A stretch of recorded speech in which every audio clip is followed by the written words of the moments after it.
Good morning everyone. Today in this module we will discuss next NCERT back exercise question answers. Up to 10 we have done, so we will start with question number 11. Okay.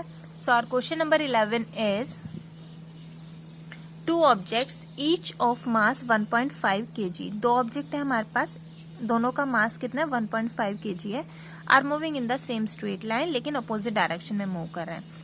हर एक object की जो velocity है वो 2.5 metre पर second है before the collision, during which they stick together. फिर उसके बाद क्या होता है, कॉलिजन होता है और जिसमें वो एक दूसरे से चिपक जाते हैं.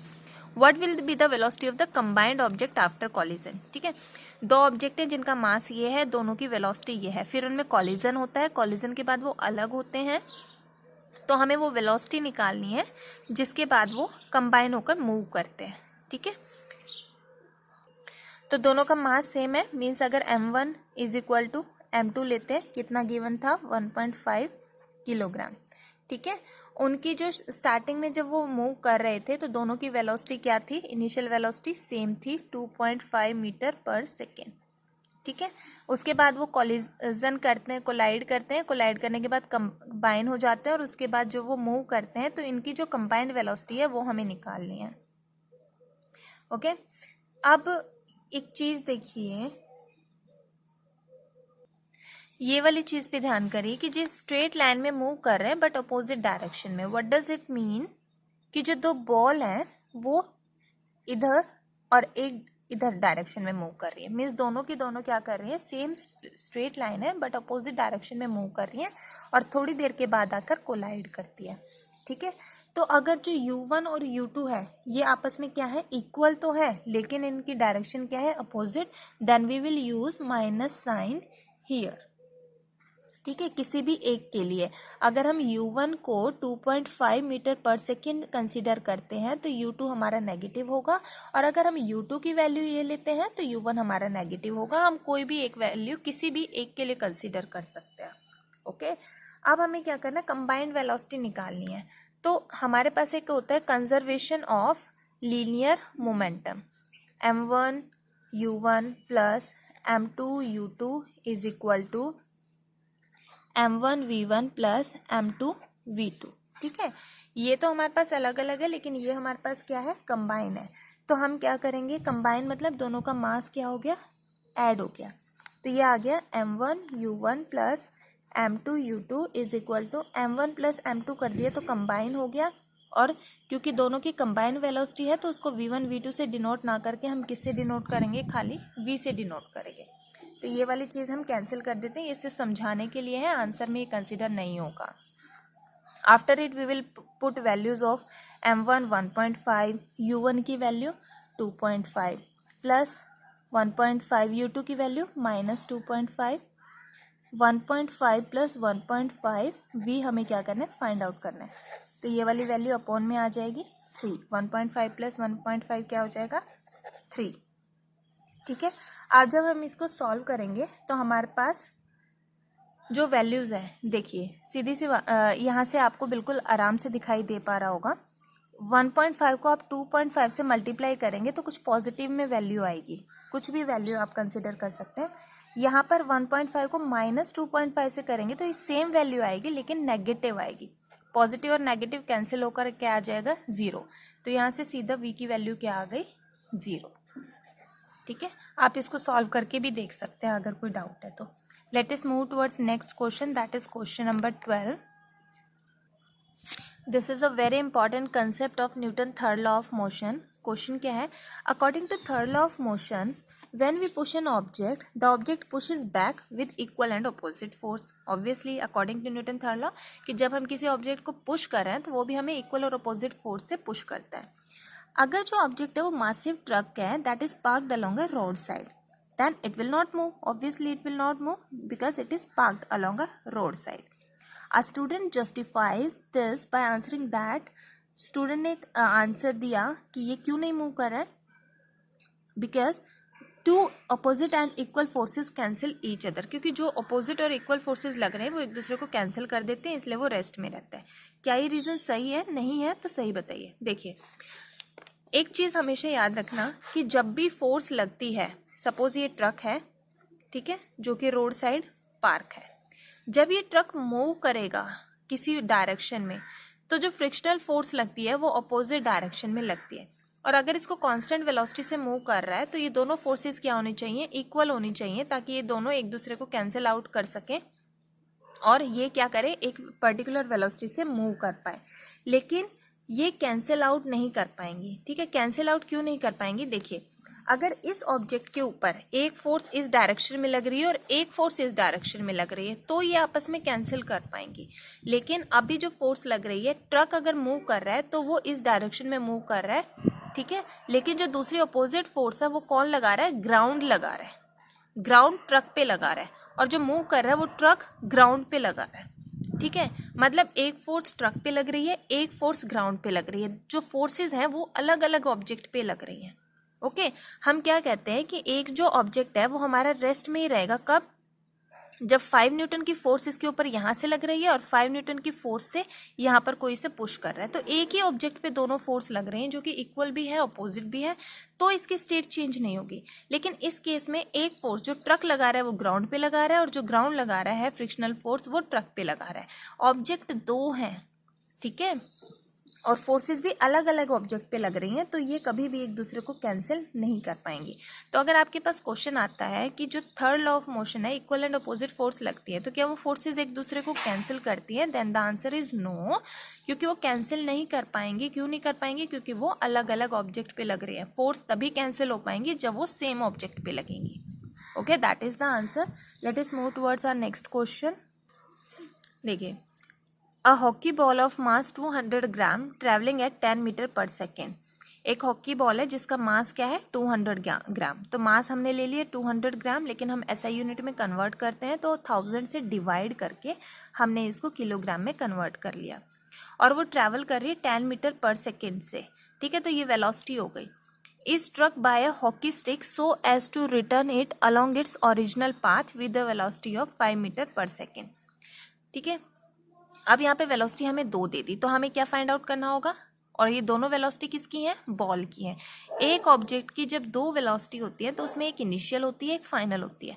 तो ये वाली हमारी इनिशियल हो गई। ठीक है, इनिशियल किससे डिनोट करेंगे, यू से, और फाइनल किससे डिनोट करेंगे, 5 से। ठीक है, लेकिन ये क्या कर रही है, जिस वेलोसिटी से ये मूव कर रही है, फिर हमने क्या किया, उसको हॉकी बॉल से स्ट्रक कर दिया। स्ट्रक कर दिया तो जिस डायरेक्शन में ये मूव कर रही थी, बॉल जिस डायरेक्शन में मूव कर रही थी, हॉकी स्टिक से स्ट्रक करने के बाद उसकी डायरेक्शन चेंज हो जाती है। और वो क्या कर रही है, अपने ओरिजिनल पाथ में रिटर्न कर रही है, मतलब जिस पाथ से आई थी उस पाथ में वो क्या कर रही है, रिटर्न कर रही है। तो हम यहाँ पे जो फाइनल वेलोसिटी है वो नेगेटिव लेंगे। Okay, so what we have to calculate the change in momentum is what, mv। ठीक है, तो final momentum minus initial momentum, change in momentum क्या होगा, फाइनल माइनस इनिशियल। अब देखिए, इसमें जो गिवन है that is our question number 30, इसमें जो मास गिवन है वो 200 ग्राम गिवन है। इसको हम किस में कन्वर्ट करेंगे, किलोग्राम में कन्वर्ट करेंगे, 1.5 किलोग्राम। इनिशियल वेलोसिटी जो u गिवन है वो 10 मीटर पर सेकेंड गिवन है, v गिवन है 5 मीटर पर सेकेंड, लेकिन अपोजिट है, पाथ को रिट्रेस कर रही है तो नेगेटिव हो गया। मोमेंटम जो हमारे पास होता है mv होता है।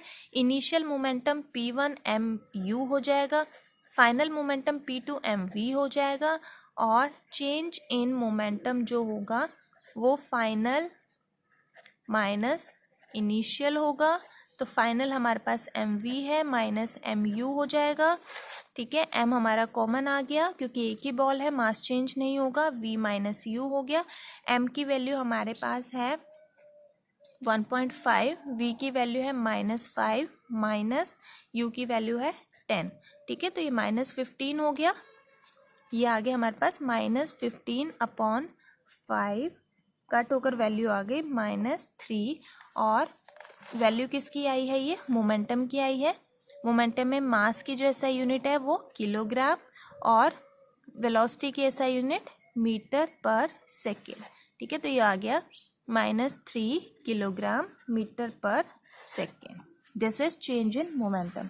Late us move towards next question, question number 14, and our question number 14 is a bullet of 10 mass 10 gram, एक बुलेट है जिसका मास है 10 gram, travelling horizontally with the velocity of 150 metre पर सेकेंड, ठीक है, strikes a stationary wooden block, और फिर वो एक वुडन ब्लॉक से स्ट्राइक करती है और 0.03 सेकेंड में रेस्ट में आ जाती है।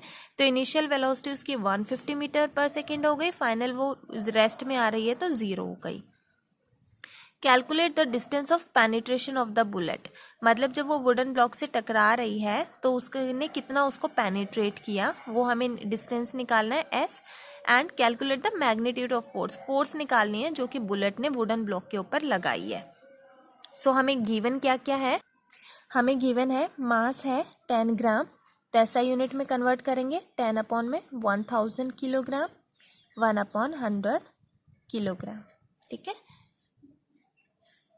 नेक्स्ट हमारे पास गिवन था इनिशियल वेलोसिटी थी उसकी 150 मीटर पर सेकेंड, फाइनल वेलोसिटी वो रेस्ट में आ रही थी 0, और रेस्ट में आने पे कितना टाइम लिया 0.03 सेकेंड, ठीक है। हमें क्या निकालना है, डिस्टेंस ऑफ पेनिट्रेशन निकालना है, और उसने कितनी फोर्स अप्लाई की वो निकालनी है। तो डिस्टेंस ऑफ पेनिट्रेशन हमारे पास दो फॉर्मूले होते हैं इक्वेशन ऑफ मोशन से, s is equal to u t plus half a t square. क्या हमें यू गिवन है, यस, ए गिवन है, नो, टी गिवन है, यस, ठीक है। लेकिन यहाँ पे हमारे पास दो अननोन क्वांटिटी हो गई, एक ये और एक ये, तो क्या ये इक्वेशन ऑफ मोशन यूज कर पाएंगे, हम नहीं कर पाएंगे। दूसरे इक्वेशन ऑफ मोशन होती है v square minus u square is equal to 2as, ठीक है। इसमें भी देखिए हमारे पास टू अननोन क्वांटिटीज आ गई, एक एक्सेलरेशन एक डिस्टेंस, तो इनमें से कोई एक तो हमें निकालनी पड़ेगी। हम ए निकाल सकते हैं, ए हम फर्स्ट इक्वेशन ऑफ मोशन से v is equal to u plus a t, क्या यहाँ से ए निकलेगा, yes, v minus u upon t is equal to a. तो v और u दोनों की वैल्यू हमें गिवन है और t की वैल्यू हमें गिवन है, हम वैल्यूज पुट कर देते हैं, v की वैल्यू 0 माइनस यू की वैल्यू 150, टी की वैल्यू 0.03। जब हम इसको सॉल्व करेंगे तो हमारे पास वैल्यू आएगी, देखिए 0 माइनस दिस, तो यहाँ पे नेगेटिव साइन आएगा ही आएगा, 5 इंटू 10⁻3 मतलब -5000 मीटर पर सेकेंड स्क्वायर, ये वैल्यू आ गई हमारी किसकी, एक्सेलरेशन की। अब हम इनमें से कोई सी भी इक्वेशन पुट कर सकते हैं, बट हमें इससे सॉल्व करना इजी होगा क्योंकि ये तो हमारे पास 0 ही हो जाएगा, सिर्फ इस वैल्यू को कैलकुलेट करना है, दो वैल्यूज को कैलकुलेट करना है। यहाँ पे हमें टी की वैल्यू स्क्वायर वगैरह करके, ठीक है, आंसर दोनों से ही सेम आएगा, लेकिन हम स्मॉल कैलकुलेशन वाली वैल्यू को कंसिडर करेंगे।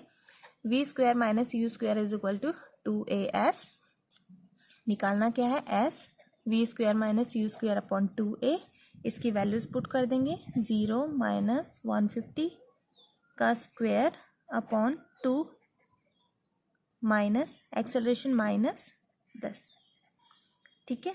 अब इसको जब हम सॉल्व करेंगे टोटल तो वो हमारे पास क्या आ जाएगा, एस की वैल्यू 2.25, क्योंकि ये जो नेगेटिव है इससे ये वाला नेगेटिव कैंसिल हो जाएगा, ठीक है। इसको सॉल्व भी कर सकते हैं, 150 इंटू 150 स्क्वायर हो गया 25,000, 20 से 20 कैंसिल हो गई, ठीक है। 5 3 ज़ा 10 ज़ा, 5 3 ज़ा 5 2 ज़ा, 3 3 ज़ा 9 अपॉन 2 2 ज़ा 4, तो 4 2 ज़ा 8 पॉइंट, तो 2 पॉइंट समथिंग आएगा, 2.25 मीटर आएगा इसका। तो एस की वैल्यू हमारे पास क्या आ गई, 2.25 मीटर। दूसरी जो चीज़ हमें निकालनी थी, क्या निकालनी है, force.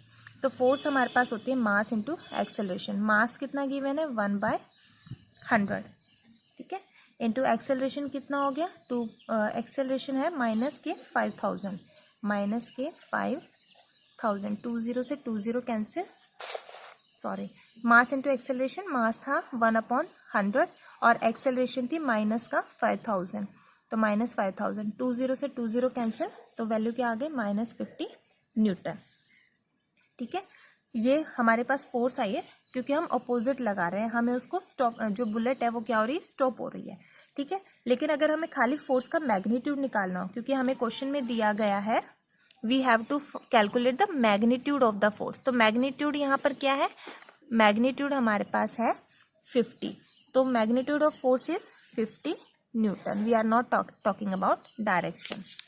So next of the question we will discuss in our next module.